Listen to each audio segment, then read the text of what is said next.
Dear students, let's start the third part of the third chapter of history, ruling the countryside. Today we'll study about why the demand for Indian indigo. In the previous video we started the discussion about indigo, and in this video we'll continue about indigo and its types of cultivation, right? So first topic, why the demand for Indian indigo. Indian indigo was in a great demand as it is a tropical crop, and by the 13th century it was in a great demand in Italy, France and Britain, used by cloth manufacturers in these countries, three countries, to dye cloth.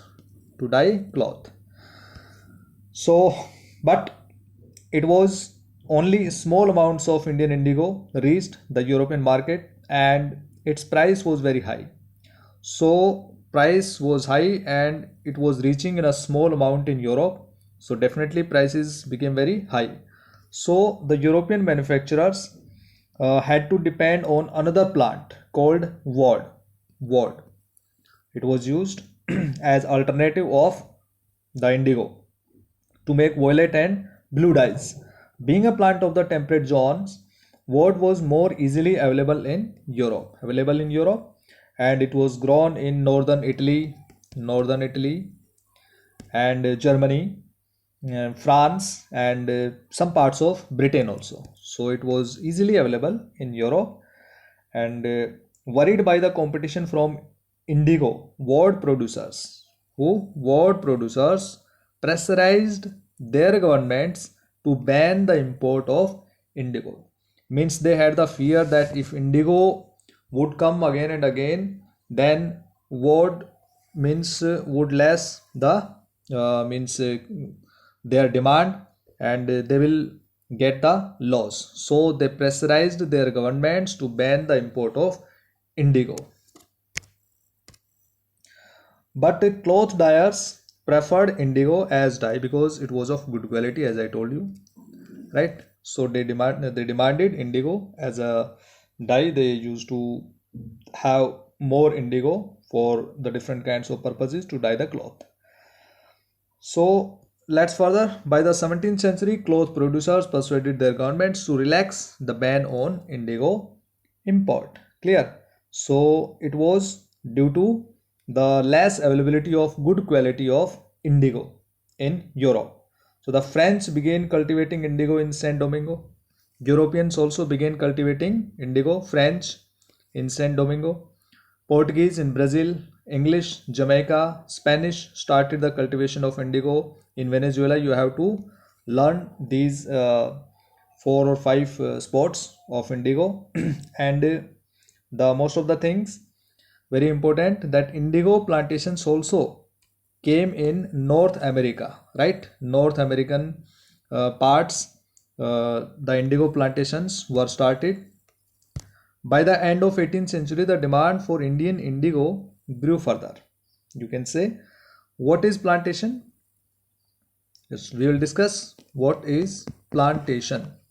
Plantation is a large area, right, on which a similar kind of crop is grown. So plantation required a large area for the cropping. So we can say that it is a large farm operated by a planter employing various forms of forced labor, and plantations are associated with the production of coffee, sugarcane, tobacco, tea and cotton. So as we have discussed that by the end of 18th century, the demand for Indian indigo grew further, right? Grew further. It was why? Because of Britain began to industrialize and its cotton production expanded dramatically and creating an enormous new demand for cloth dye, right? Cloth dye. So the demand of Indian indigo grew again, and while the demand for indigo increased, its existing supplies from the West Indies and America collapsed for a variety of reasons. Between 1783 and 1789, the production of indigo in the world fell by half, right? Fell by half. So cloth dyers in Britain now desperately looked for new sources of indigo supply. Means in Europe they needed more requirement, right? And they needed more amount of indigo, but they were getting less supply, so they wanted to search a new source of indigo supply. So Britain turns to India. Now we'll discuss about this topic. So before starting the discussion about Britain turns to India, we'll discuss the difference between indigo and woad. These two kinds of crops were used to dye the cloths, right? Indigo was a tropical plant and woad was a temperate plant. It was rich in blue color and very strong color, and it was dull and having the less quality. Clear? It was grown in Asia, Africa, in some parts of North America. Woad was grown in Italy, Germany, Britain, in other European countries. So these were the differences between indigo and woad.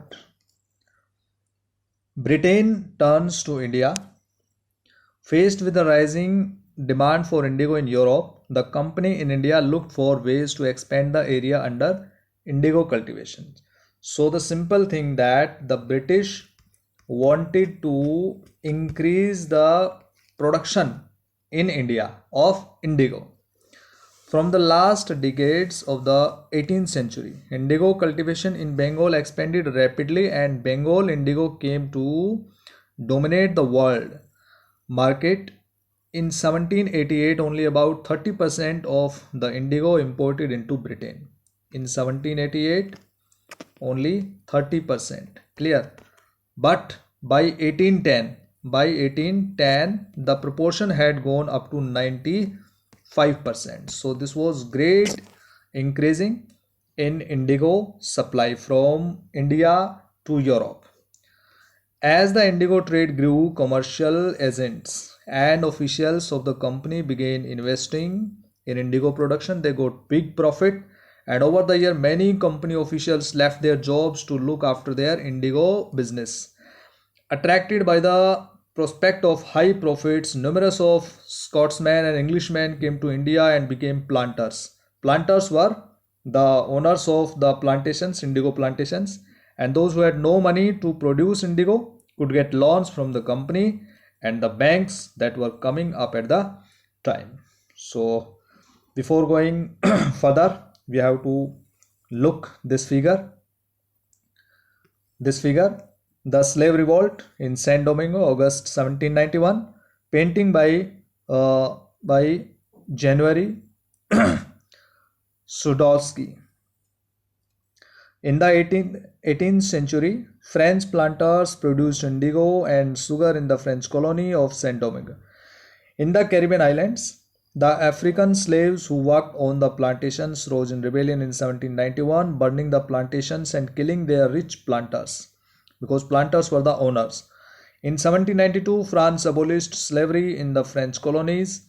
These events led to the collapse of indigo plantations to the Caribbean islands, on the Caribbean islands. So this was one of the reason that Indian indigo means again was in demand in Europe.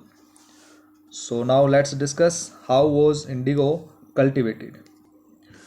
Indigo was cultivated mainly in two ways: niche cultivation system and roti system. Niche means self and roti means the farmer. Okay, so there were two main system of indigo cultivation, niche and roti.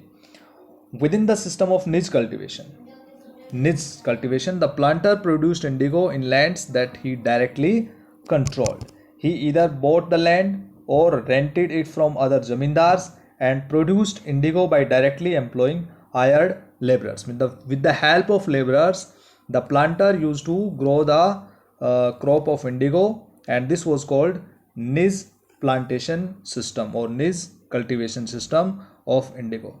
But there were so many problems in this system. Let's discuss about the problems. That till the 19th century, planters were reluctant to expand the area under niche cultivations. Means they were reluctant to grow niche cultivation.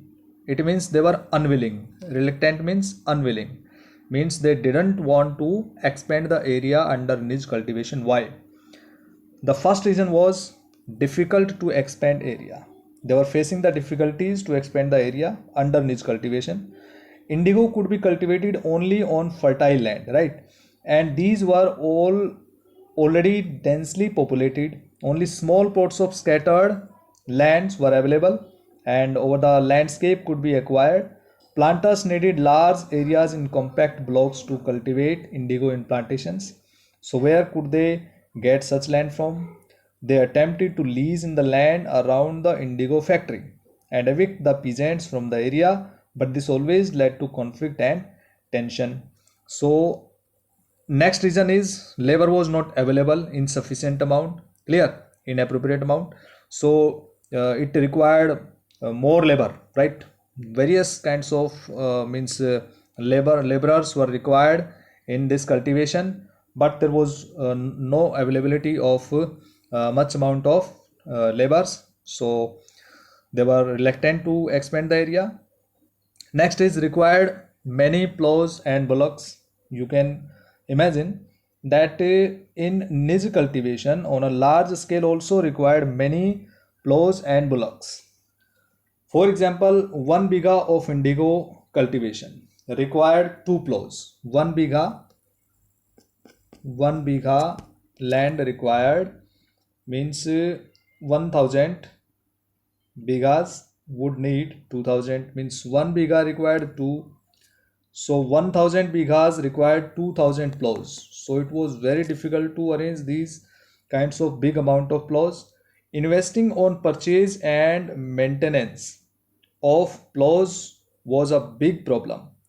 So nor could supplies to easily got from the peasants, since their plows and bullocks were busy on their rice fields, because they used to grow rice and wheat and other food grains crops also. So because these were also grown in fertile areas. So next reason is not getting appropriate prices. The farmers, those who used to grow the crops of niche cultivation indigo, they did not get appropriate price of indigo. So the planters were reluctant to expand the area under niche cultivation. So let's revise again. Difficult to expand area. They were having small plots of land, but it required large area, right? Indigo cultivation. Next one is labor was not available in sufficient amount. Next is required many plows and blocks. Means 1 biga required means 2 plows. So 1000 biga required 2000 plows. Not getting appropriate prices. The farmers and planters were not getting appropriate prices for this cultivation. So dear students, this was niche cultivation system. In the next video, we will discuss about Rayoti system, right? And further discussion in the next video, or revise this chapter again by watching this video. If you don't understand anything, you can ask me by writing in comment box. Thank you. Have a nice day.